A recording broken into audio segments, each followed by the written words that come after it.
Hello, everyone, and welcome to another edition of the Cross Commission Power Hour, once again on a Sunday instead of a Saturday night. But we did have a day of lacrosse that kind of needed to soak in overnight, I guess, because of how good it was. So I'm Ryan, joined by Jake and Safe, and thank you for joining us on the Cross Commission. Jake, I was thinking about the whole ride back from Baltimore. A celebration of the sport. That's what it felt like yesterday. Just an absolute packed house at Homewood, packed house at the Dome. Great numbers all around on a lot of. I think you put out a tweet. Schroff had a sellout at Cornell. Like just the year of the box office, continues, and just absolutely, it was just like a wonderful day all in general. Can't wait to talk it over. But you're right. Like, just coming back, also watching the whole crab and ceremony and post game stuff. Like, I definitely needed a little bit of a time to let it marinate and soak in on the ride home. But yeah, this is a great day. Yesterday was so much fun. Good to see my boy Jake. Walked around the campus a little bit, showed him some of my stomping grounds. So that was great. But no, just a celebration of the sport. Ryan, I'm sure you felt the same with the ceremonies that they had for the Hughes game. So yeah, great day, April 20th. Yeah, to quote Lars Tiffany, it was something that would make the creator smile. He said that after his team blew a late two-goal lead in a big rivalry game. The thing about Lars, I don't know whether to jump on the mic, Jake, but like he's great when they win, but he's even better when they lose. Like he's just like, and I was talking to Jake, I was like, maybe just so jaded because so many people disappoint. But like, it really does feel genuine with Lars. Like, it's just like real. So like, I'm sure like he must have been great at the post game. He's incredible. No, it's a terrible day. Was, Where's that meme? I regret that I ever attended. It made me sick to my stomach. I hate the color blue. No, in all seriousness, fantastic stuff. Great weather. It was really fantastic, perfect day for lacrosse. The crowd was unbelievable. We knew it'd be a sellout. 8,500. You got an idea just when you walked in. We were there for the game 2 years ago, which did 7,000, and you got an idea. By the time we walked in, 15 minutes before, there were more people in the stands already. So we knew it'd be a sellout. The question was like standing room only, and it was just wrapped around. I mean, me and Safe were behind the goal on the fence line where the netting is for the first half. Because we were at the first. We were kind of behind the Hopkins bench, and you really can't, because with the players you can't get a view for the the other goal. It's still not, it was kind of tough, but like we kind of found a nice little spot. We had to wait like the whole half to kind of open it up because there's just so many people packed on the railings. At Homewood, there was, if you didn't get, we took one lap around the kind of, the stadium when we walked in, and by that point there wasn't a seat you could find. You'd have lost your spot.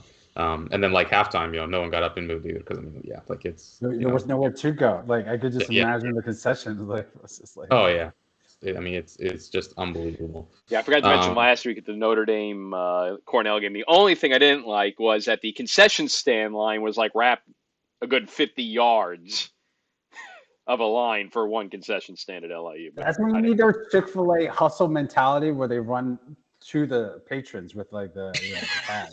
The patrons. It's their pleasure. Just the patrons.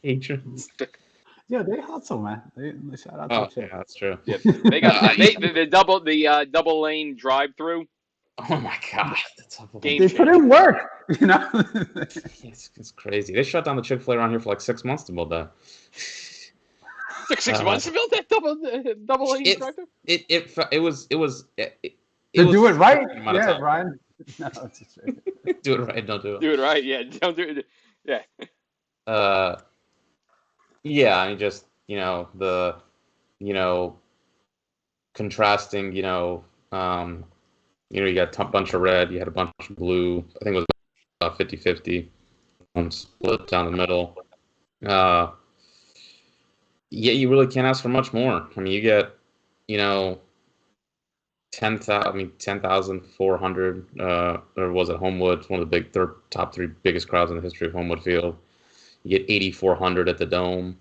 I mean, Yeah, that's, that's the biggest, really, since you it know, was always that number one versus number two game in the beginning of the season. It's I mean, yeah, wild you about. got that's 19,000 people, something like that Yeah, there. just two games Almost, there.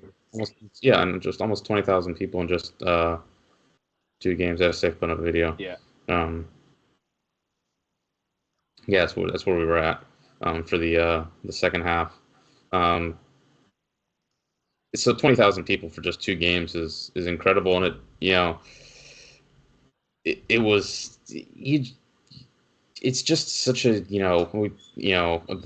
these stadiums when these rivalry games happen and take place, they're just such special, unique environments and great advertisements. I think for what makes still what people love about college sports. The real collegiate atmosphere. You get old players coming back.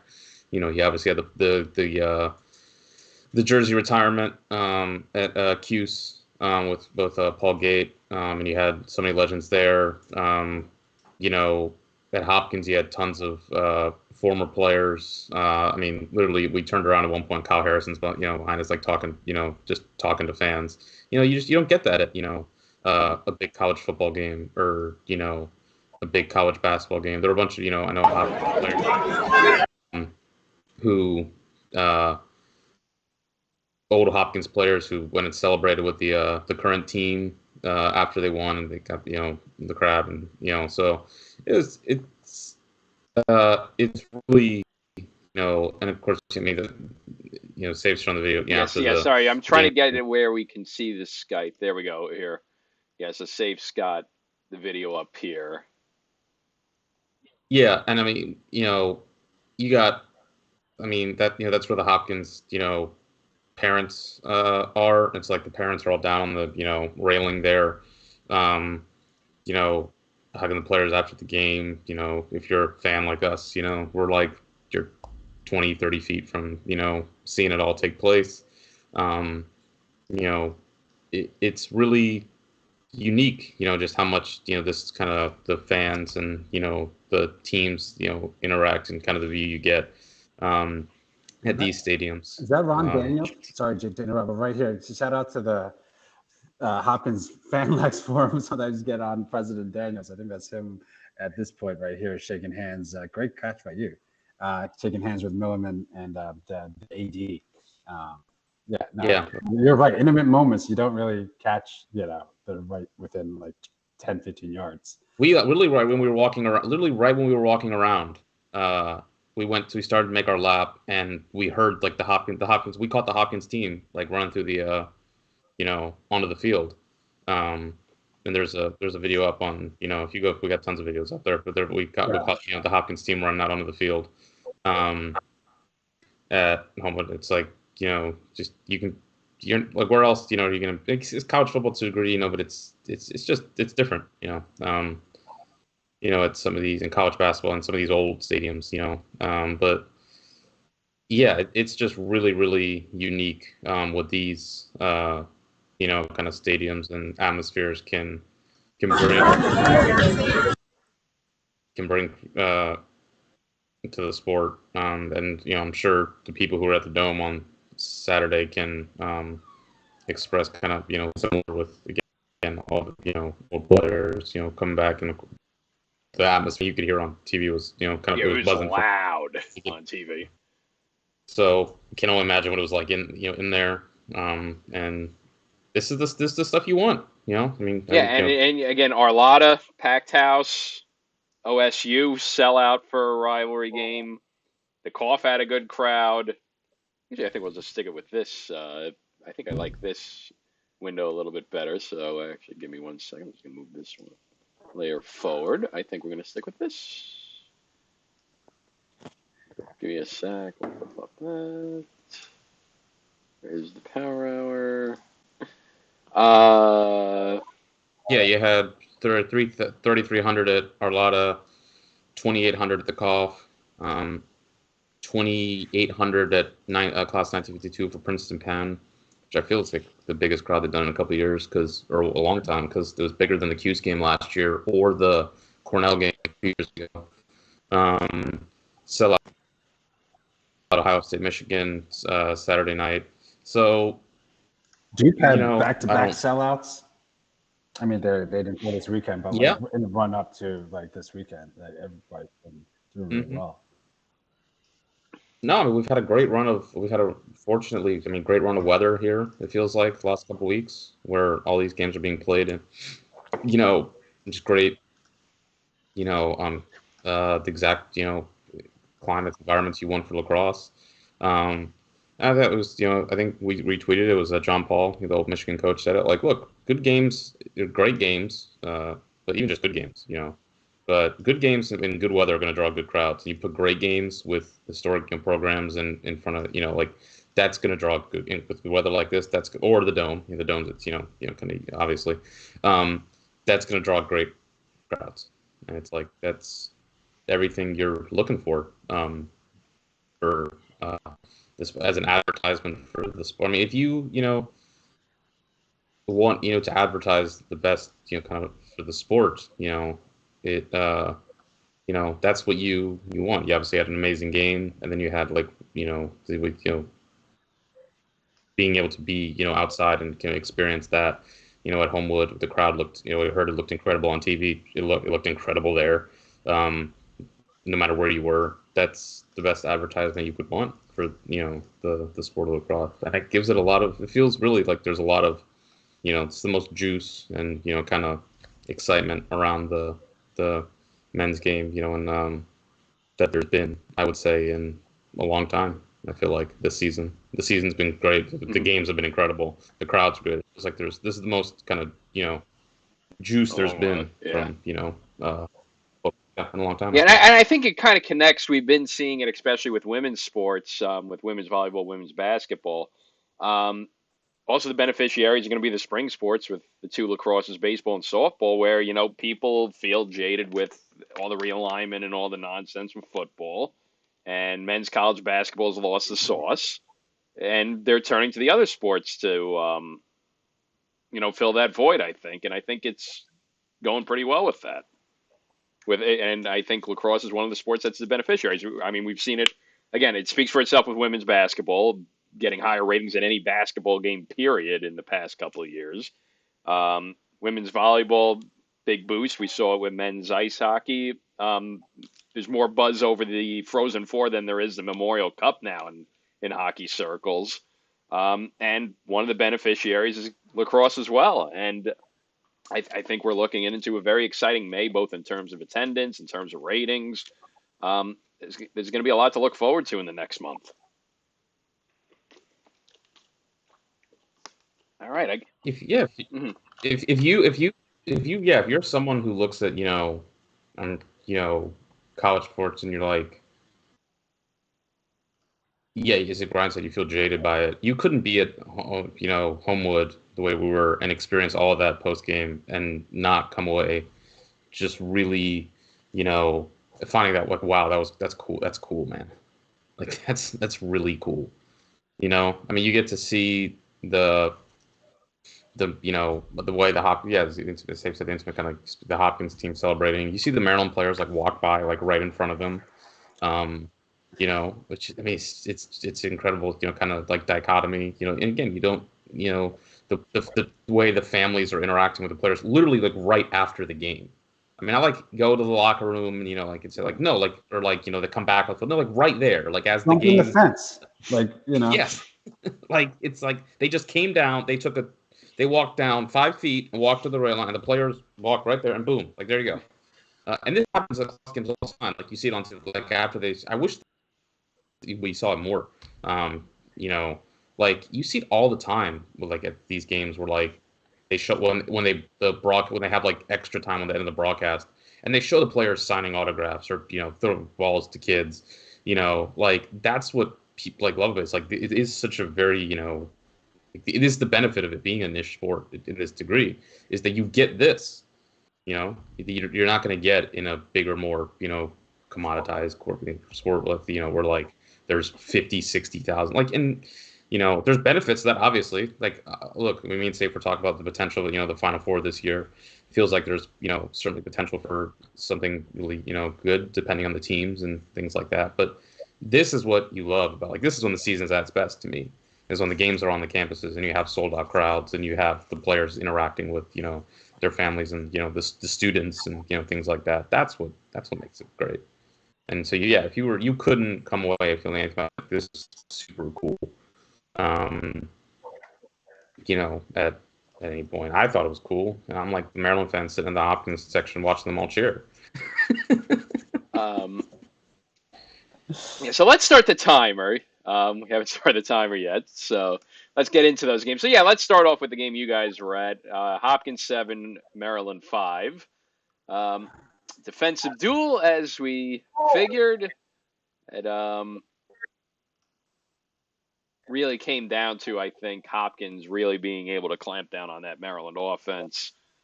We have been kind of documenting about Maryland's offensive woes from time to time through the season, but I think yesterday was where it was most exemplified, I think. But at the same token, I think that shows how this Hopkins defense has really built it up as a strength as well. So Hopkins goes undefeated in Big Ten play. They'll be the 1 seed for the Big Ten tournament. Maryland is going to be the 2 seed by virtue of holding the tiebreaker over Penn State, if I'm not mistaken, right? Yeah. So they both get the byes into the Big Ten semifinals. Hopkins, though, will be the 1 seed for it. I'll just go real quick. Like, as a Hopkins fan, relieved is the best word I can use. Like coming out of the game, like just all the points that we were talking about earlier about celebration and the fun and the atmosphere. That for sure. But like the actual game, that was 60 minutes. Like just relief that it was over because like it's such a hotly contested game that I always knew it was going to be tight. And that's what I was going to say, Jake. Like I been on the forum, especially for the Terps and the Hop forums and fan likes, and like I can appreciate the displeasure at both fan bases at the offenses, but like I never once felt comfortable at all during the fourth quarter, even with a true goalie. And like I said like I was like I would love some more scoring. I was like, but the fact that like minutes were just like vanishing off of the scoreboard, the fourth quarter, I was loving that because I just wanted it to be over. And but for that one possession, I think we definitely highlighted with it. Big Mac making 2 big saves, but just not being able to clear it cleanly to the offensive end and just like extending Hopkins's possession. Like I was just happy. But my point was just like I that's kind of what you said along. Like if Maryland's down within 2, they kind of feel like they're in the game. And so I felt like Maryland was in the game the entire fourth quarter. I never really felt safe. And it was like even until like the very end, like last minute or so, they still had a chance to get it and maybe get Luke gets a face-off win, and then it's just 1 possession. So I expect this defensive intensity for a matchup of this magnitude, and rivals care about so much. Like anyone who's expecting like team Virginia, Syracuse, that's not going to happen at Homewood between these two. But like I said, like if you kind of do love that intricacy of like, or this is the physicality, the speed of which the hitting, like all that other stuff except for the goals, like you're going to get that at Hopkins, Maryland. And so it shouldn't be dismissed just because there wasn't 34 goals scored or 35 goals scored. This was a really kind of fun game to be at, and there's a lot of things that I'm sure the coaches will like to clean up in the tape, but like I said, as a Hopkins fan, like, I just felt nothing but just relief after it was over. Just like this was just an extremely strenuous mentally and emotionally. And it was just, just relieved and appreciative to come out with a W. Yeah, look. I think I said it on the show is safe on Wednesday, and I said it definitely. I remember saying with Ryan on Friday. Like the two rivalries are different. Like they're just wildly different. One of them is what you saw. Like it's the back and forth, and because those are the identities of the programs. That's how they play. Like that's just how it generally is. And that's stuff that's one. I think it's what makes it cool. I think it's something to be appreciated. The difference you can get rather than just every game is the same on either side. Whether it's there was the time period we had of like that one. There was like one tournament like 2010 or 2011 where like every game was 8-5 and it sucked. Um, and then you can have like instead of looking at like every game is 18-17, like those are some of them are great, but some of them are also just kind of patently ridiculous. So like the fact that different like when you can watch a team and know that team that like the program has an identity. I know how Syracuse plays. I've watched Syracuse for 10 years, and if you watch Syracuse for 30 or 40 years through three different coaches, you know how they play. Um, Virginia, very similar. Lars speaks about it all the time. Maryland Hawkins, like what the identity of the programs is. It's just something that continues through. That's what makes them. That's what makes them. For lack of a term, blue bloods. Like that's what it is. So now the game. I think it was like like one game was going to be that, and the other game was going to be physical, intense, and if Maryland had been able to get it to 7-6 or 7-7, I think it would have had a great finish, and it would have been, a really memorable game. They couldn't. And was it a good game? I mean, look, when you're there, it's great to be there, and there's just things are amplified when you're there. That's just kind of how it is. On TV, I'm sure it probably wasn't great. And look, there have been much better Maryland Hopkins games than this one. But the best Maryland Hopkins games I can think of are, the 2018 game was triple OT. You know, uh, Even the one, a year ago was great. It was like 12-11. That was a great game. There was a game, I think, in Maryland Stadium. Hopkins came back at that one. I think that was, kind of, low tens kind of scoring. That's just kind of how this rivalry is. I think that's what makes it pretty cool. This game itself, it was Maryland's offense just could not do anything. And they scored one goal 6-on-6 the entire game. Yeah, Go so ahead, in Ryan. the chat, Evan Grimes wrote, Maryland is missing Bobby Benson badly. And our good buddy Adam replied back, they miss having good players. Yeah, Adam's right. They miss having good players. I like Bobby Benson. Maryland won a national championship before Bobby Benson got there. Maryland was running that offense before Bobby Benson got there. I like Bobby. Like Bobby's great. You could throw me or Safe or Ryan out there coaching an offense with Jared Bernhardt, Logan Wisnauskas, Keegan Kahn, Jonathan Donville, Anthony DeMeo, yada yada, and the offense is going to be pretty good. As short, Like thick they were, defenseman, yeah, like they took Bubba Fairmont. Like, yeah, but I don't know if there's a spot for you on offense anymore. Like, unbelievable. Yeah. like it's did Bobby compliment Tillman very well? Sure. I do think it's true. Like, look, this team is on its fourth offensive coordinator in like 5 years. That doesn't help. Like that kind of lack of continuity doesn't help. And look, when you had an older team with guys who are 23 years old, yeah, sure, whatever. Like they know what they're going to do. When you have a team that's a mix, there's some older guys on this team, there's some younger guys, there's some guys in the middle, sophomores, junior. Like, yeah, it's a little tough.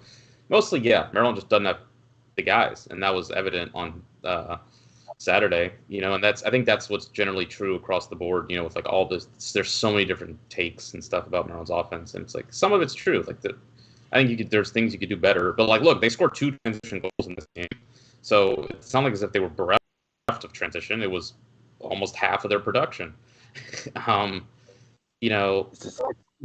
Overall, like when you're kept noting, that was that. They scored that was it. Yeah, the extra man advantage and the transition goals, like that's it. That's all. That 80% of the goals. So yeah, like they, Scott Smith, I talked about in the preview the matchup between Brayden Erkson and Scott Smith, which Erkson got the better of last year, and this year it was the complete opposite. Scott Smith completely held him in check. Eric Molliver, we saw him at, we were behind the Maryland goal for much of he didn't have a burst of in terms of making things happen. And when he's your main passer, we talk about, it's like the Georgetown thing with TJ Haley. It's like when teams don't feel like your best passer can dodge, that really limits what your offense can do. And then on that, they just, there are issues with the fact that it takes them too long to clear and it takes them too long to sub. And you can see that. You see the clock when they actually get going, it's 40 seconds. Not going to help. But overall, good player. Evan also pointed out, why doesn't Ireland get as much love as the other goalies get? Very solid game yesterday, 69% save percentage. Very nice effort.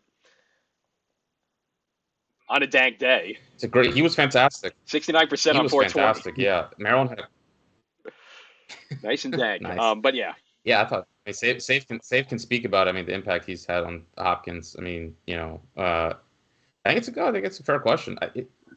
He was terrific. There were several moments Maryland had man up, or I think there was one at 6-5 where he made 2 saves. He made one kind of in tight, and then a rebound he sprawled out for. Yeah. That really kind of just halted the momentum of the game, and allowed Hopkins. I remember when it was 6-5, and Ireland made a couple saves, and then Peshko scored to make it 7-5. I remember saying this. I was just saying out loud, man, we needed to get that to 6-6.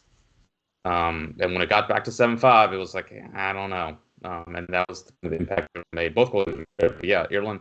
Why he doesn't get more credit? I don't, know. But I think Safe. Yeah, you can speak to what impact he's had. I just know on our pod throughout the year, I've just giving Chase major shouts outs. I felt like he's just such a calming presence at goal, something that Hopkins hasn't had really for a little while. We can make a case for occasional bursts here and there, but throughout the season, I was he's been the one that even the offense hasn't been able to get going. The defense, what Hopkins I think does best is they just never let anybody get away from them too much. You can get up 2, maybe 3, but they'll be able to lock it down, chase you down. They're nasty. I was noting with Jake, so forgive me, I forgot to point this out, but the most penalized team in the big, it's good and bad, always being man down, but it does show an aggressiveness, a kind of willingness to take. I think we've kind of seen that. I've said throughout the year, what I really love about this team is they've been able to score in different ways. If the offense is going, great. If Jacob's cooking, wonderful. Again, Garrett dropping bombs from 15, 18 yards, love it. But if that's not happening, they're able to muck up the face-off to as you noted, Jake. I think Brian, you've been talking about as well, changing the stats. Maybe Zach's been trying to do it, changing the stats to face-off. Yeah, you win maybe the ball, but getting it into your offensive possession, that should be considered the win. Is when Hopkins hasn't been able to win the face-off right off, they're able to muck it up and get turnovers here, there, that middle bit of possession. Yeah, and get the ball back, and I just really just how they play. But yeah, I think it really does, kind of come off with Chase. He's just solid back there and makes good decisions. Maybe player here or there, but I never felt concerned. We love Mac on this pod. Especially this first 2 years at Maryland. There were at times, especially with the clearing. Oh yeah, there's a little, and throughout it's been something throughout the year. I don't feel that with Ireland. Maybe it doesn't come out of the cage as much, or you can say people know the game a little bit more. They can make a difference between the two. But why just feels with Ireland, yeah, I considered him one of the best goalies throughout the year. But by the end of the season, if he's not a third teamer or second teamer, at least that, love to ask people why. But yeah, I think he's one of the top 3 goalies out there, and I'll make sure the All American vote for us represents that. The answer as to why, I think, one, there's a lot of great goalies, within the Big Ten alone, Jack Frasian, Logan McNaney, Ireland, Fiok, the 2 worst, Hunter Taylor of Michigan might be the 6th out of the 6. He's pretty good. But the Rutgers goalie, the young freshman Stoller, fantastic. I thought in the Maryland game last week. So, yeah, there's a lot of great goalies. Then you go in the ACC, obviously. I mean, Jameson as a freshman has come on and been phenomenal. Entenmann obviously has his credentials, established. Will Mark been big for Syracuse. You got in there? I'm just kind of, I'm sure there's guys. I mean, Gian Fricaro, I think, has been more up and down for Princeton this year, but he has Mojo. He's fantastic. So I think it's, a case of like that one. It's like if you're not like in the way lacrosse works, like all American things like that. It's like if you're not a first, second, third team All American, okay, you could still be a top 5 goalie in the country. Still pretty dang good. And second, I think Ireland's just earlier in his career, he was more hot and cold, and he would have runs where he'd go really hot, and it's like he makes saves like 60-70%. He also have games where he saved like 45, and he ran.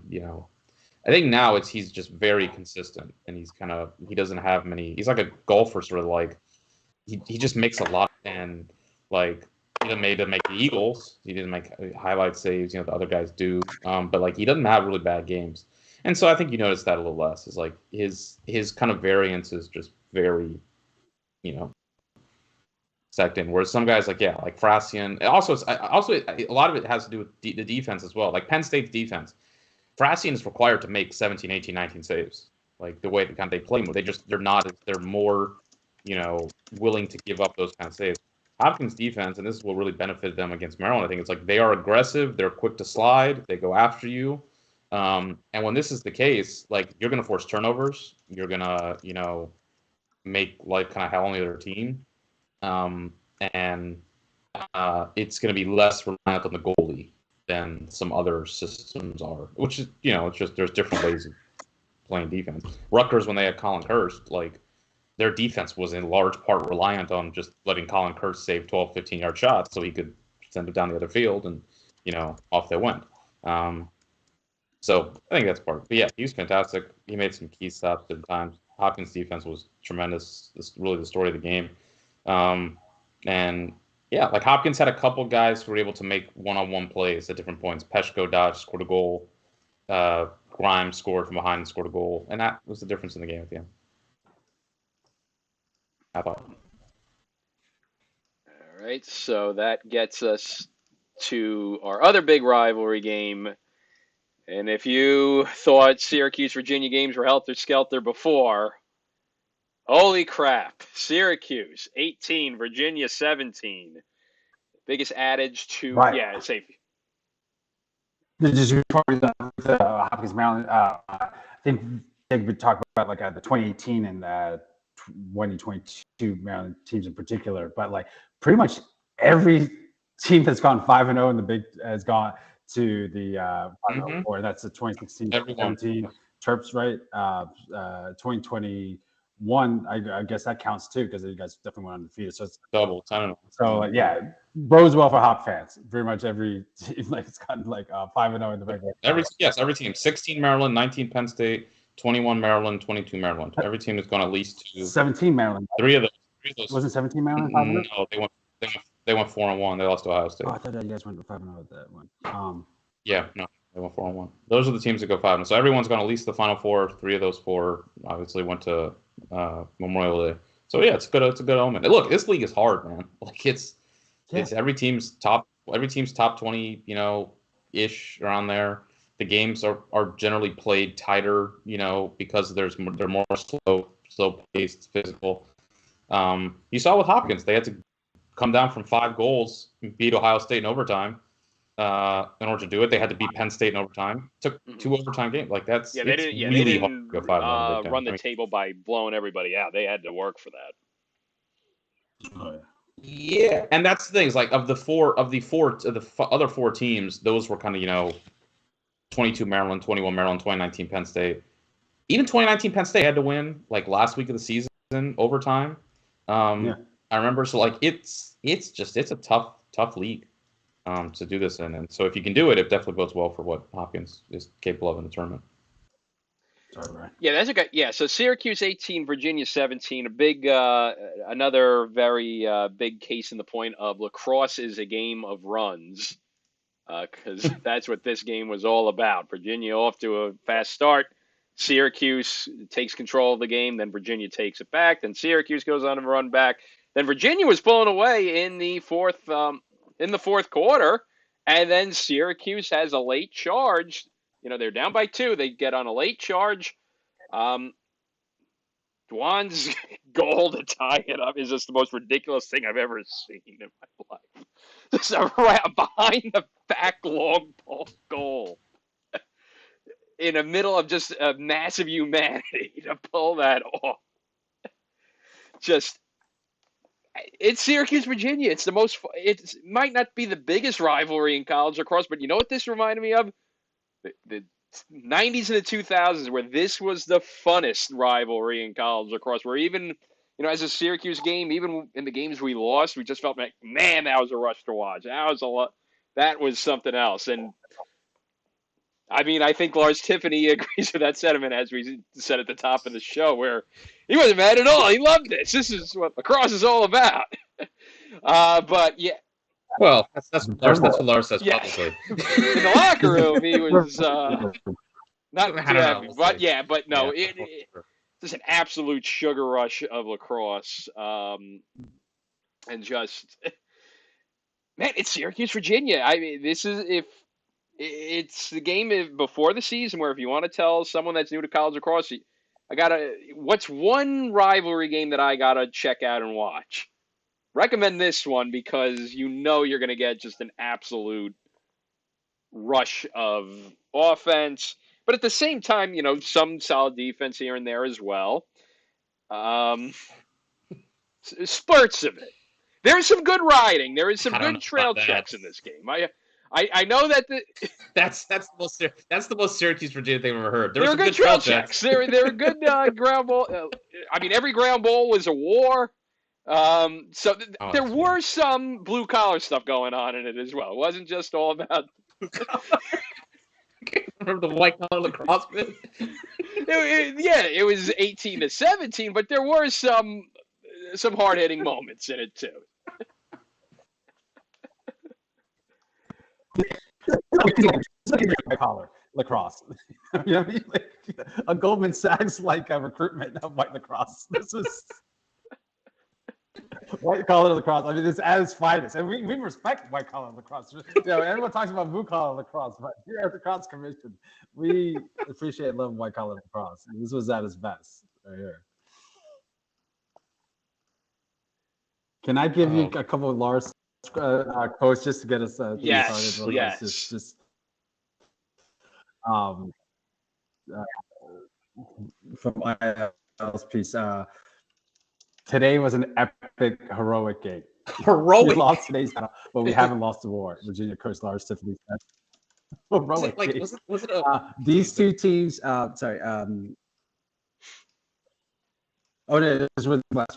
these two teams we added to it, didn't we? Like right at the camera, but he looked right in. But man, what an incredible setting to witness two teams go up and down the field, play the game the way it was meant to be played. So I told my men that I couldn't be more grateful for that. I knew it. It's a privilege. That's what I'm saying. Like, he's good when they win, but he's better. He's just like elite. On the he is philosophical as hell. Heroic.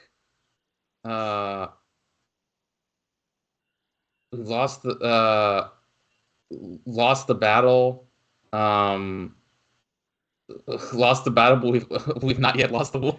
Not even that. We lost the battle, but it was a grand victory for the sport of lacrosse. It sounds like the end of a military campaign. Yeah, he's like one of America's greatest orators. It's like Patton, Martin Luther King, Lars Tiffany. He's on that Eisenhower. It's just like put on, man. Oh man. But this was vintage. He's absolutely right. This was vintage, the loud house. This is why, we kind of, you guys probably coined that in the 80s or whatever, but I'm sure, just would have been like Ryan, any game that you saw live at the Dome that kind of reminds you, maybe one of these particular rivalry games? Yeah, hell yeah. Virginia? Syracuse, Virginia, 2011, 2013. And as well as Syracuse, Notre Dame, 2011 as well. Those games, I think, keep in mind, kind of harken back to what we saw yesterday. But yeah, I mean, you heard it through the TV. It was just loud. It sounded like a Syracuse basketball game, where they had 30,000 for a big game against Duke or UNC or Georgetown. It really sounded electric there. That's just come from the TV, so I can only imagine how loud it was in person. Um, but yeah, just going back to the game too, I think as an Orange fan, what was nice is, heading into the fourth quarter and you're seeing Virginia pull away, I'm like, oh, this is Syracuse in the fourth quarter again. We're going to have some issues. The fact that they fought back, though, that really helped with a concern that was kind of popping up through the month of April. You saw with the Cornell game with the meltdown at the end. And then last week against UNC, it was getting hairy at the end. But this go-round, they fought back and came away with the victory. So that's a good thing to have heading into the ACC tournament. You're going into the ACC tournament with wins against Virginia and Duke. 3-1 in ACC play. That's definitely a step in the right direction. And now you're setting yourself up for a good seeding in the NCAA tournament as well. If they lost this game, probably still going to get a home game, but this more or less solidifies it. And I think that that's going to bode well for the Orange. And we wanted to see them take the step up this year. Going 3-1 in ACC play is going to do that. One other thing is, I guess what allowed Virginia to get back into the game is that Nunes actually started saving shots. The first half, he was horrific and was laying a goose egg. Then he was pretty hot in the third quarter, and he allowed Virginia to get back in that game. But that's going to be the question mark with Virginia now is goaltending, because this is now 2 or 3 straight weeks where they've got some serious concerns with Nunes now. Yeah, no, he's had. I mean, yeah, he saved nothing for two games. Then he saved 15 saves in the second half, something like that. Mm-hmm. Like, that's kind of what he is. I mean, I think he's not one of these elite goaltenders. I think he's pretty good. I think more of the concern really is that that was good for Virginia. I'm not sure they have that this year. They give up a lot more easy looks. He faced a lot of tough shots. That I went back and watched the highlights before we started. He faced a lot of tough shots. Now, could he made more saves? Yeah, of course. But he faced some tough shots. Yes, that's credit to Syracuse. They were getting some good looks and real great placement. He was facing wide open shooters from 8-9 yards. I mean, that's gonna be hard for any goalie. I think you saw the best and I don't want to say worst, but you saw the best of both teams in this game for sure.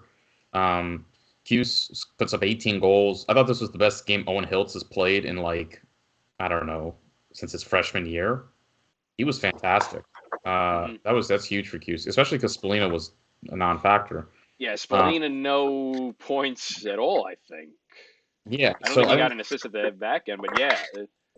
Double bagel from Spallina. That's the one concern is that getting good output from everyone, Spallina's kind of cooled off a bit, though. That's the only concern I have. Yeah. Well, they've started playing good teams. I don't want to be crass here, but that the difference in his production is evident based on the schedule. But look, he's not gonna right now the way he's at. He's not. This is for Syracuse. Mm-hmm. Joey Spallina against number 1 elite defenders is a loss for Syracuse. That's not a win. They don't win that matchup. So the positive is that okay, if that's not going to happen, how else do you win? And Owen Hiltz having the game he had is how you win. They got to win a matchup somewhere else. In some of these games earlier against North Carolina last week, or the second half against Cornell, some of these offensive struggles, it's been that and again, I've struggled to use their offense is fantastic, but it's that the attack in general has been shut down. That wasn't the case. Hill was fantastic. Millet had a pretty good game. So the midfield's going to have success. And so that I think is key is like you can't have both of them go quiet. Like one of them's got to step up. And if Spalina, the way we've seen, like it does, like against Kastner, against Zapatello earlier in the year, against Brower for Duke, like he doesn't win these matchups generally. Like that's just the case. At this point of his career, look, he's very young. He's like these guys are old, and he's what 20. Yeah, he's still a sophomore. So. But they need somebody else. That was the key, was Hilt stepping up and having a big game. And then their midfield just destroyed Virginia shorties. Like Virginia was having to double team and support on like just repeatedly, and that's what was giving Syracuse time and room step downs for Nunes. That's the thing, is like before Nunes, he could be volatile and he could have some hot runs and he could have some cold runs. But Virginia played great and ask him to do a lot. They're asking him to do a lot right now. Like he's being asked to, in the second half he did. Like, but the first half, there you go. For Cuse, you saw again, like one, they are not good at protecting these leads. It's at this point 3 times that happens is probably an issue. The Cornell game, the Carolina game, and now this game. But you saw obviously what their offense can do, and come back and putting up 18. I think for Cuse, it's how much of the game can they make like this? Because the tournament is tough because the tournament the tournament is not 18-17 usually. The tournament's kind of like 14-13. It's kind of like hockey in a way, where like less power plays are called, the game's played a little slower, it's more tense, like possessions are more valued. It becomes a lot more like we see Virginia in tournament time what they do so well. They really matchups, and the key matchups in this game, Virginia did win. Like Schellenberger was dominant.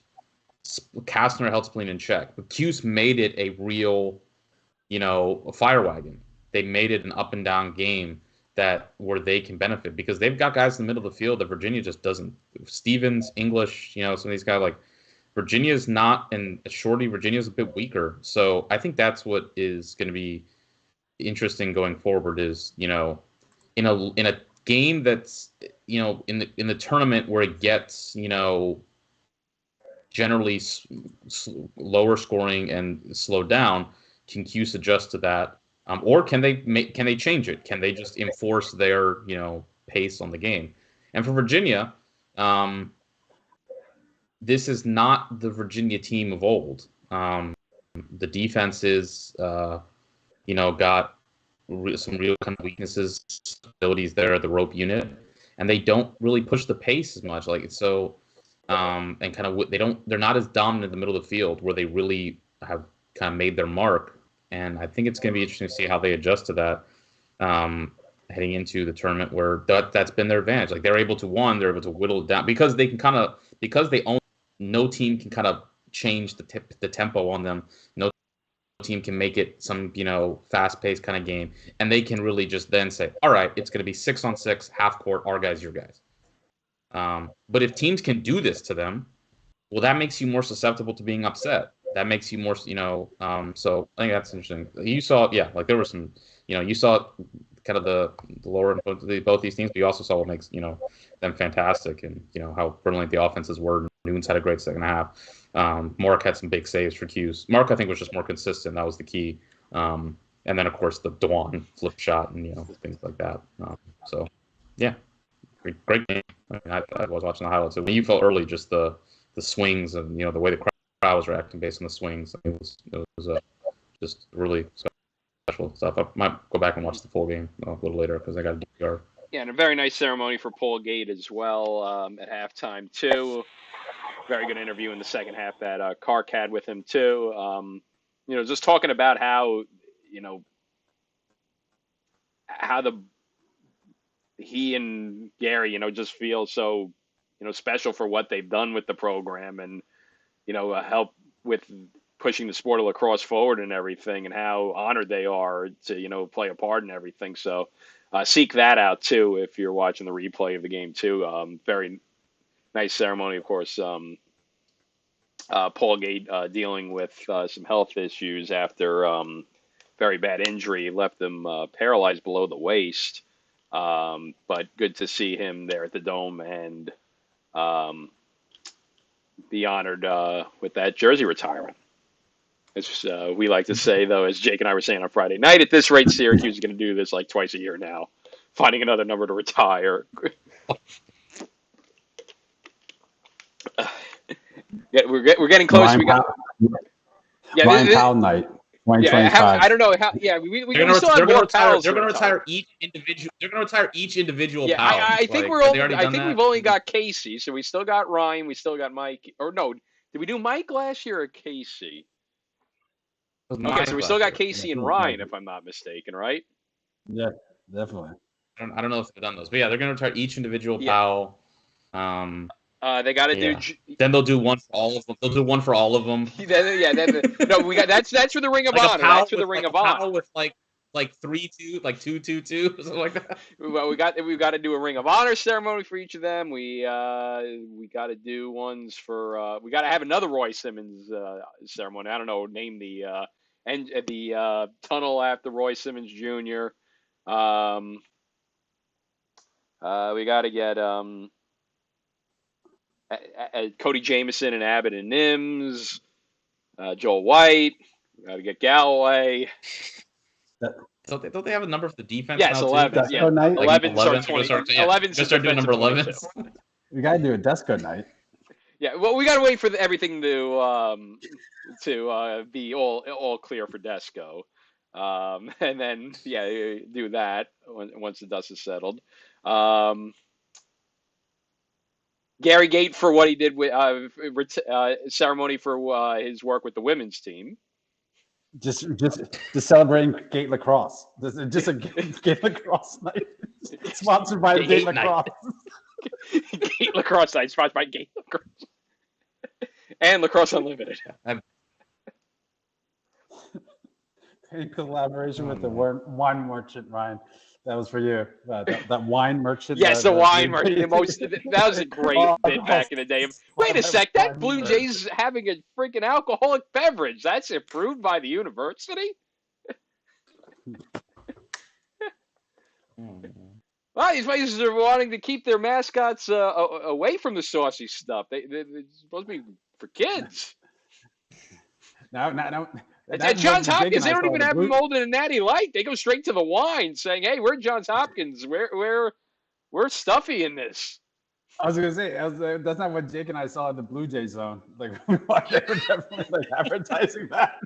Come on, man. They had the cartoon Jay, especially the cartoon Jay, not just the university approved trademark.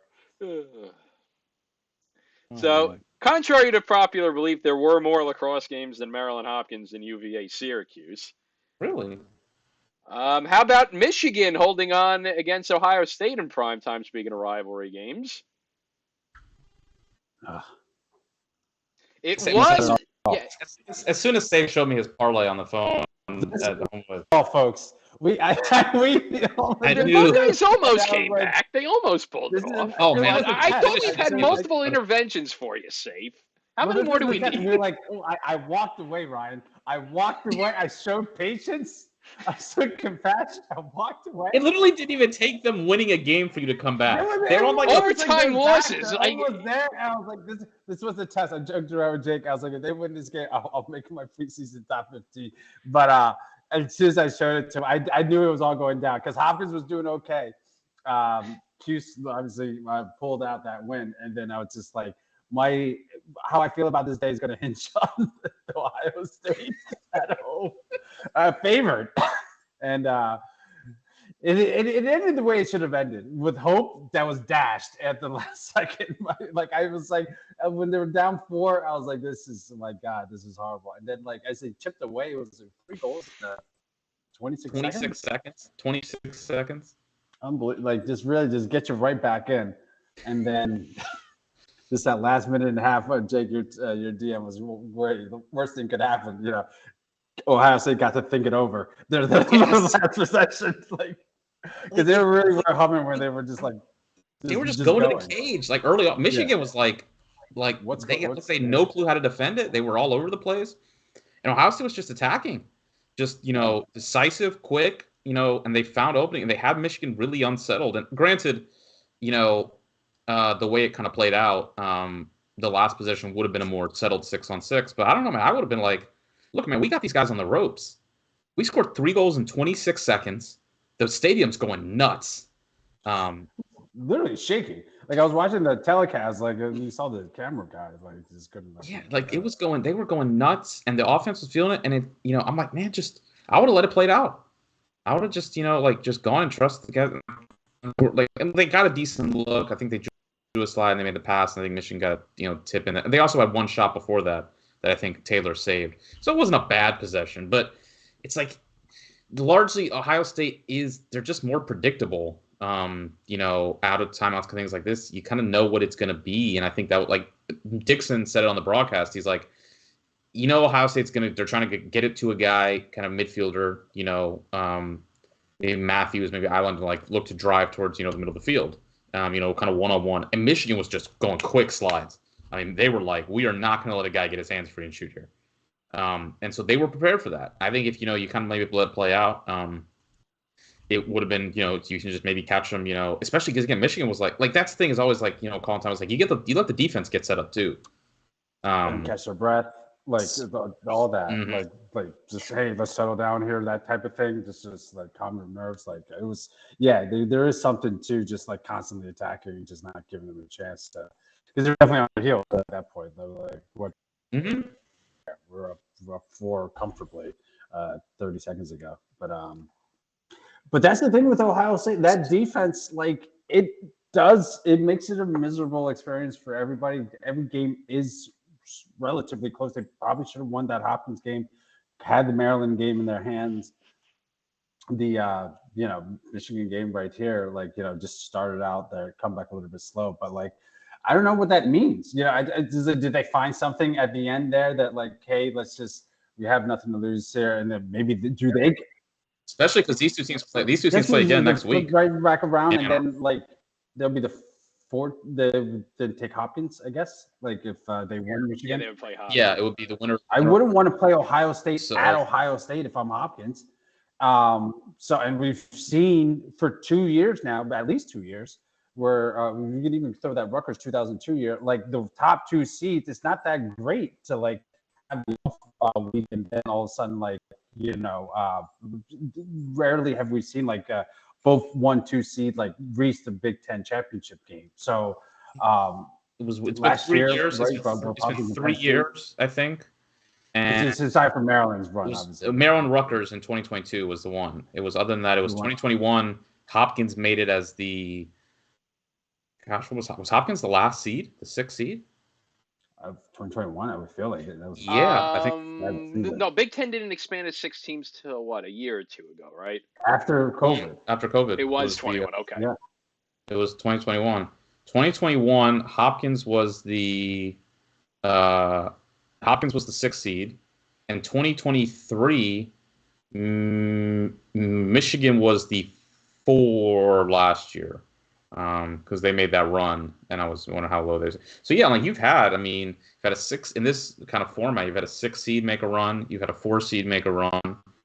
Last year, both top 2 seeds lost.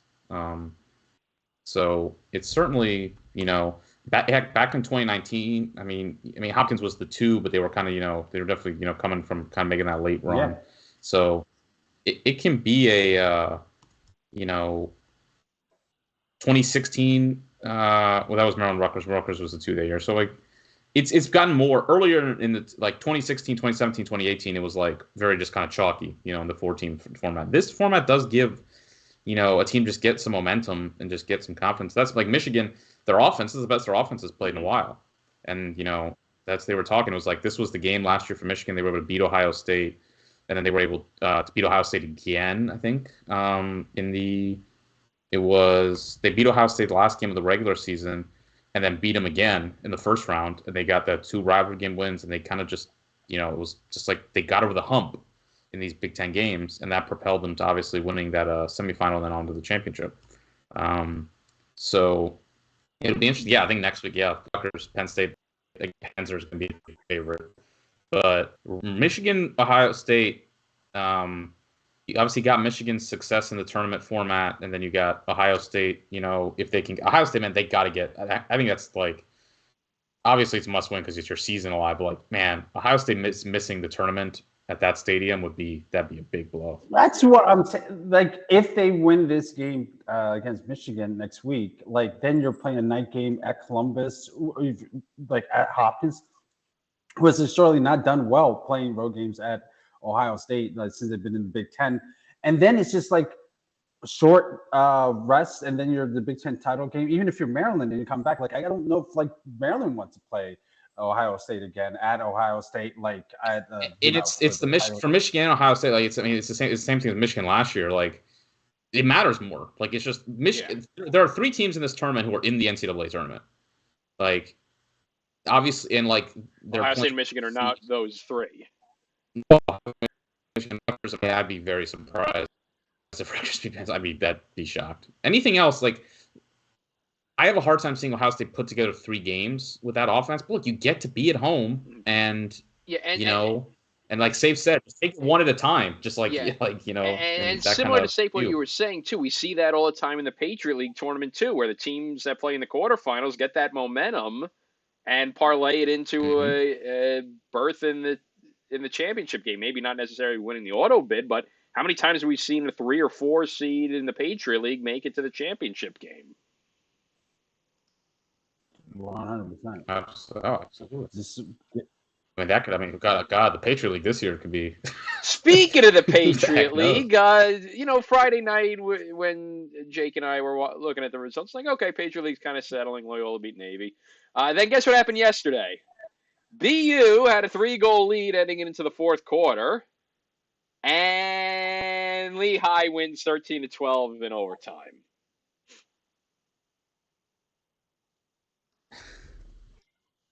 I don't know what happened with this. I literally sat down. I checked my phone when I was on the way over. Then it was like 12-9 BU. I sat down at the pub with Safe, and I look up and so Safe next to me, like, oh, Lehigh came back. Like, what? I was like the Fishburne meme. I was like, I just asked him to turn off the Raptors game to put on Cuse Virginia. Jake texted me. He's like, I'll be there like 3 minutes, 5 minutes. I'm like, sweet. Look up there. BU's up 3. There was a bit of a fight on the sidelines. So I was like, but I couldn't like the lighting was weird with the sun, so I couldn't see the timing and like how much it was left. But I saw it was 4th quarter. I thought it was like 2 or 3 minutes left. Jake comes in, we're like, hey, what's up? And then like I literally just like turned back to the TV. I was like, oh my god, I won. And then Jake was like, what? I do love how Safe said the Raptors game, because that is very NBA playoffs, first game of the playoffs brand. It was Cavs Magic, though, the most NBA game. That's what Toronto wants.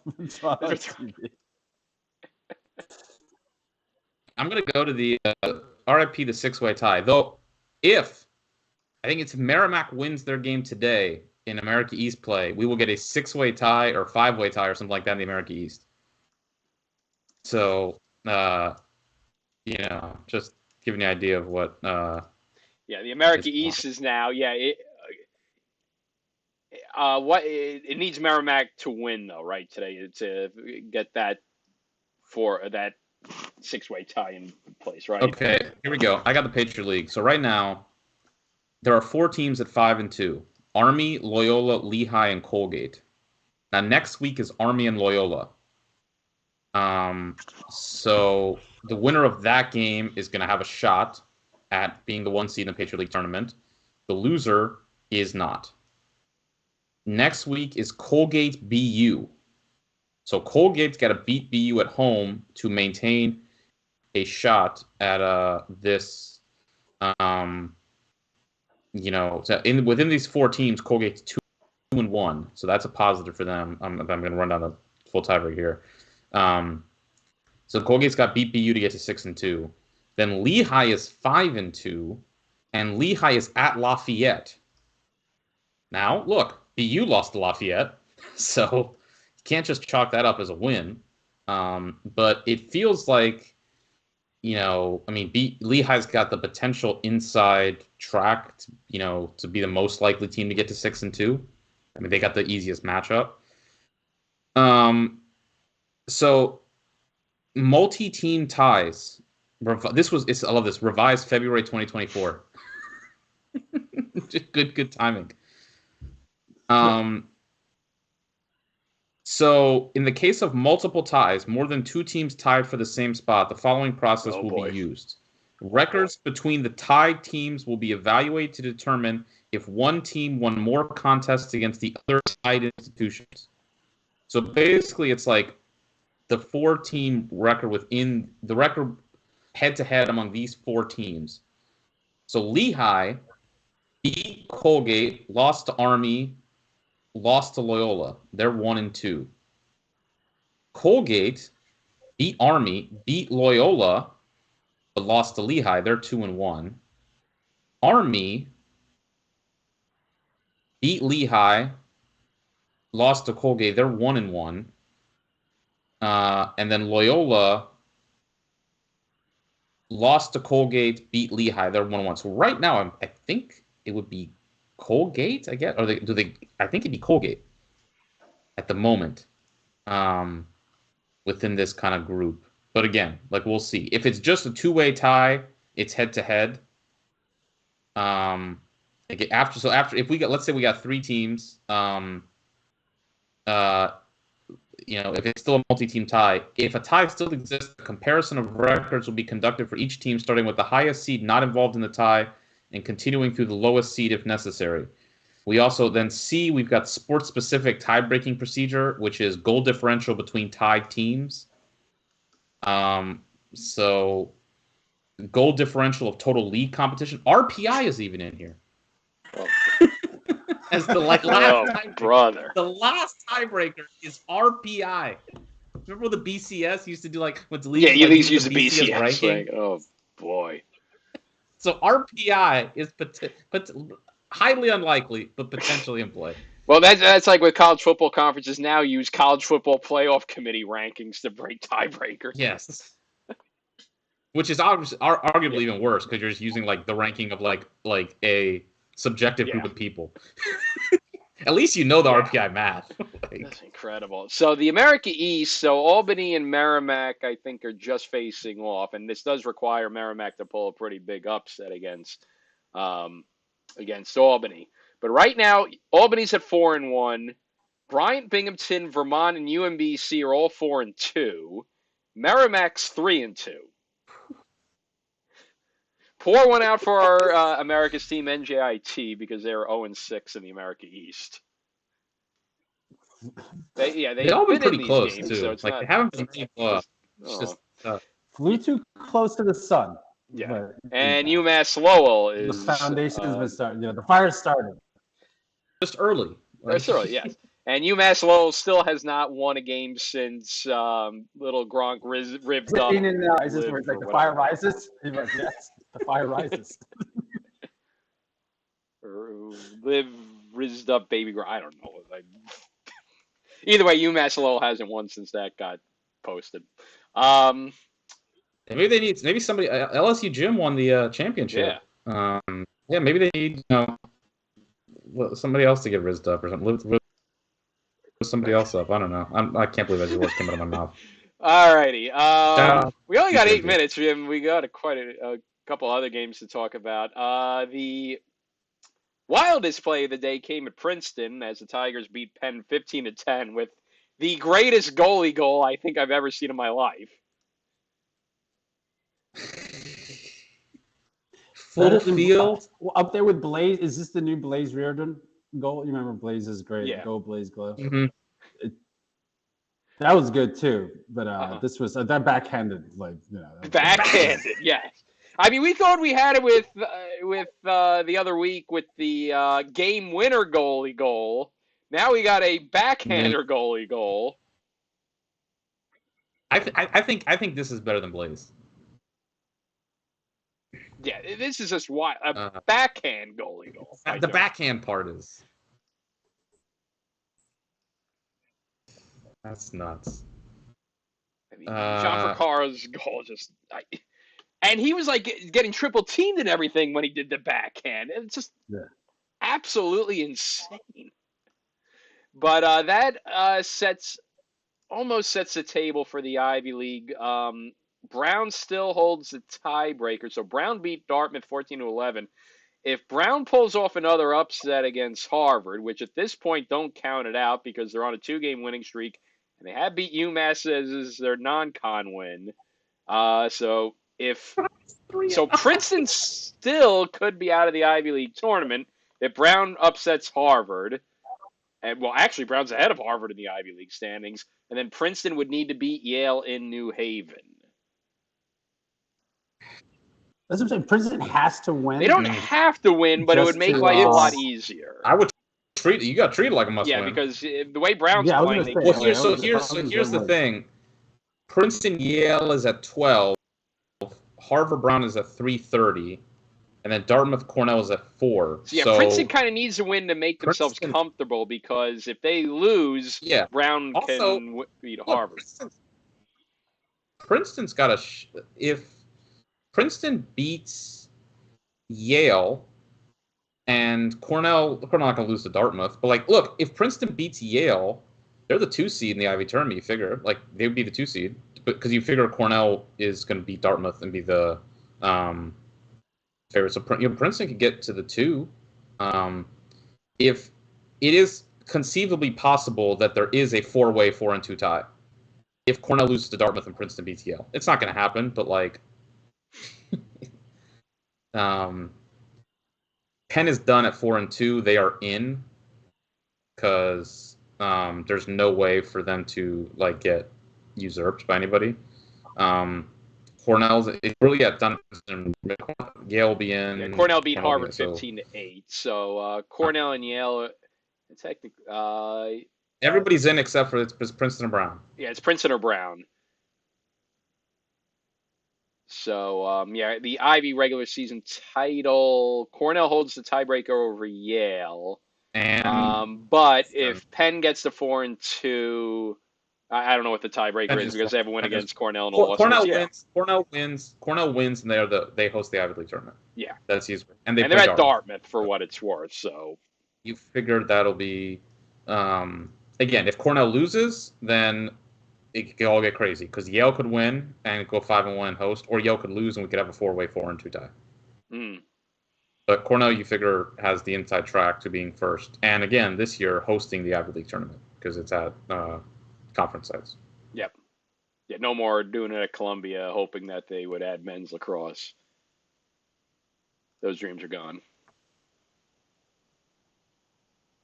They'll probably go back next. Back next year. They feel like they alternate it the way it's going.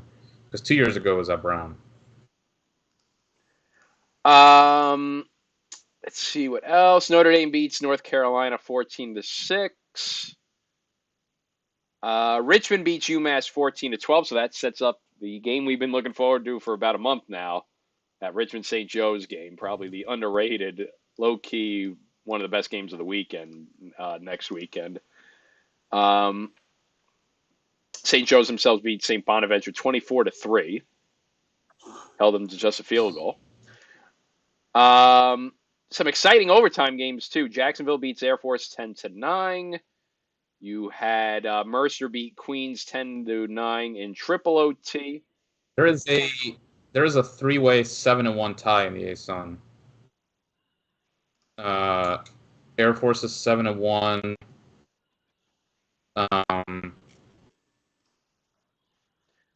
Jacksonville, Utah. Jacksonville's 1-1 in those 3.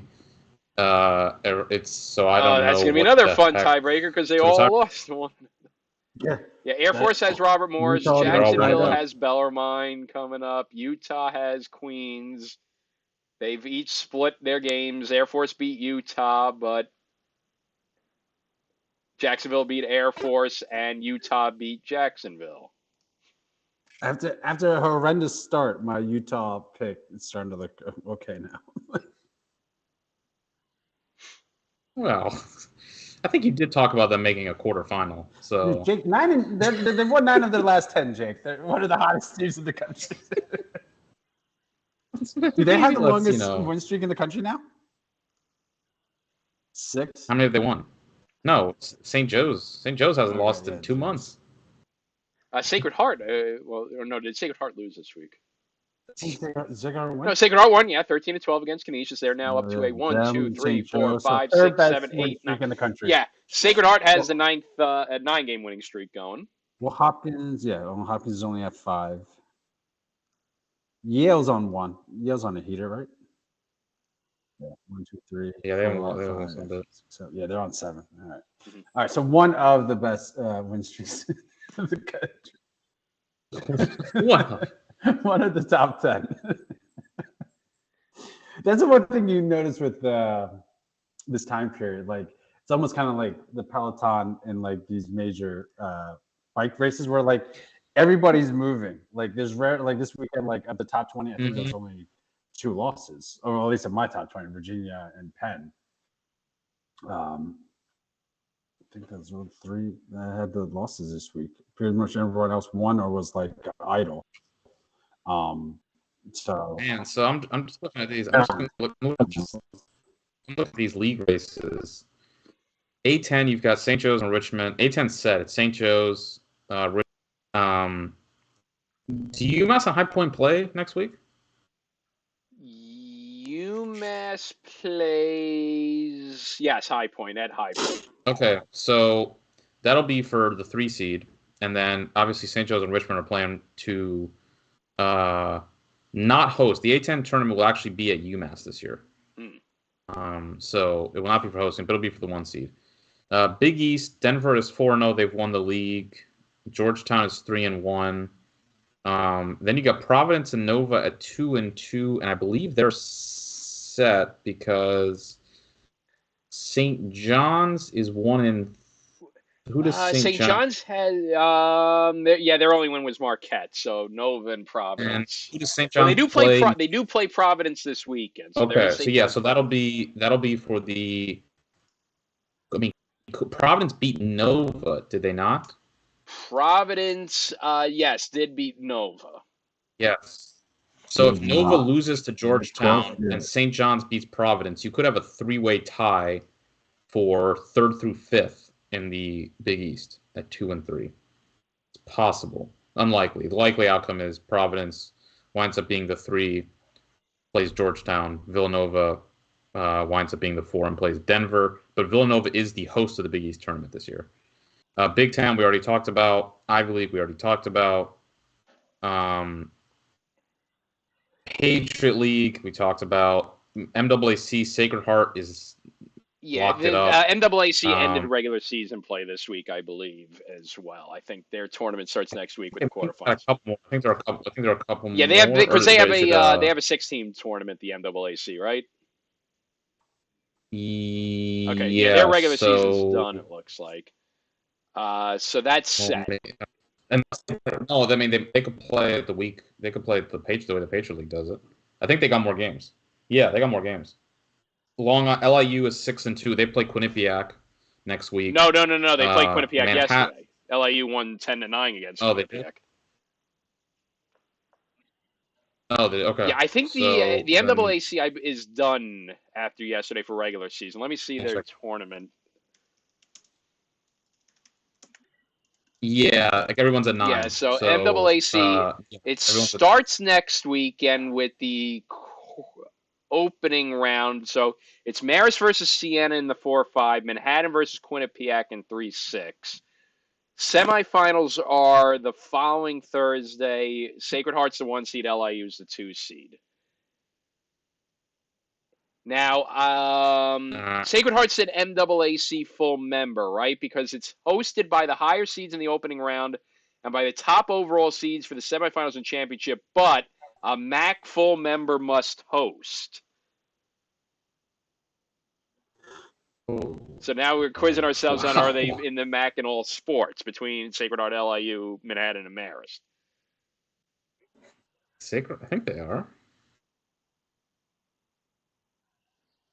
Sacred Heart is.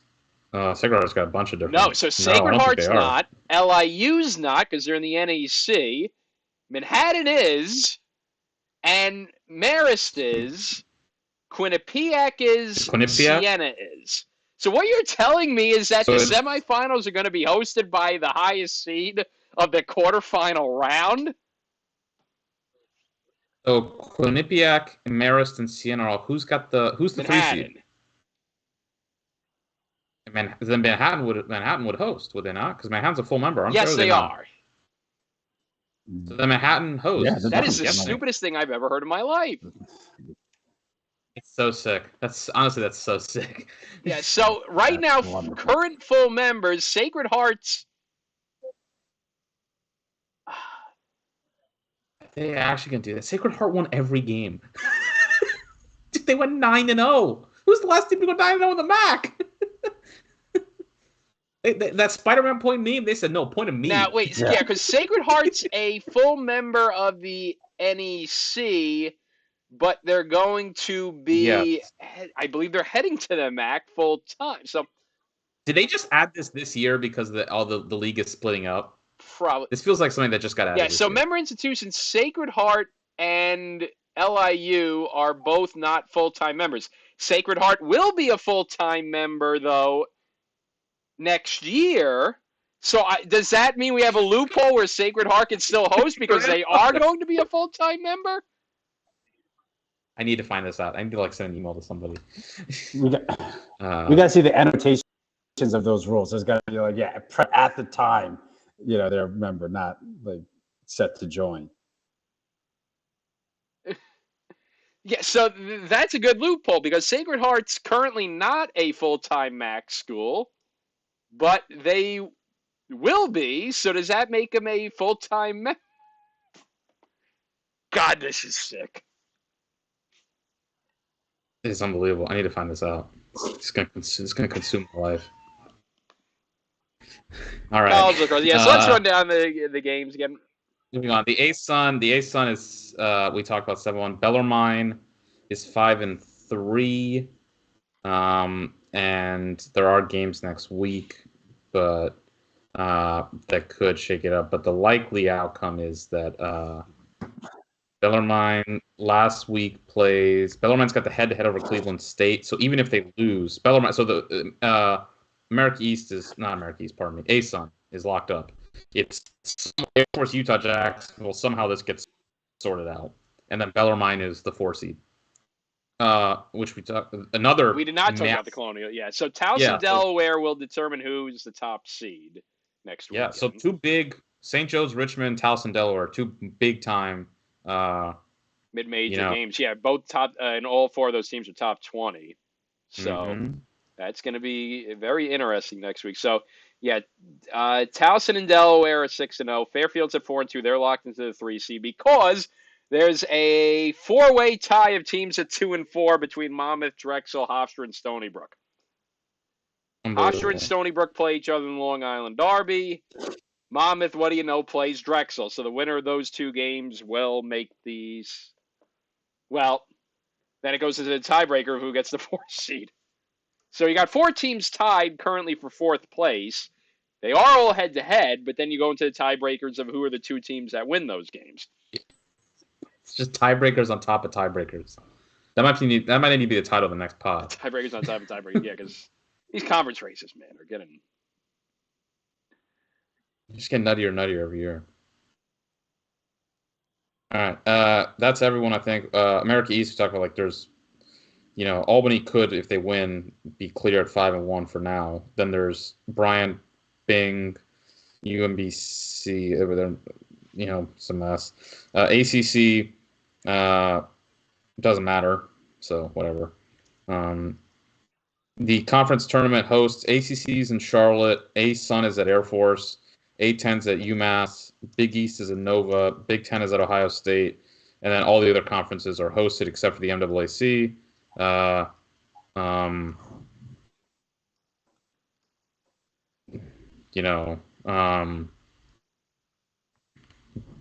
Depending on, MAAC full membership.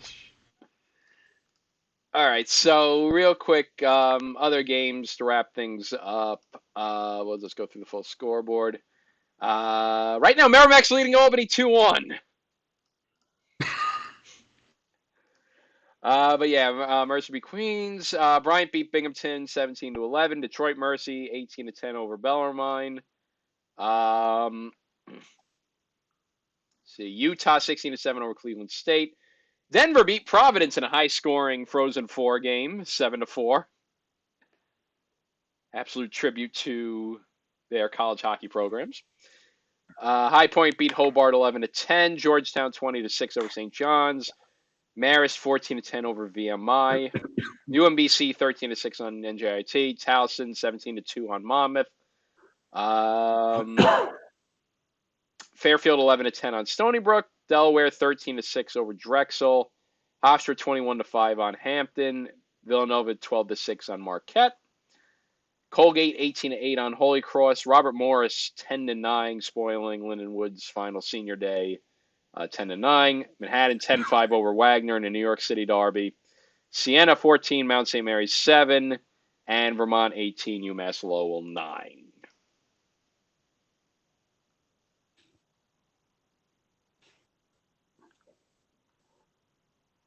So yeah.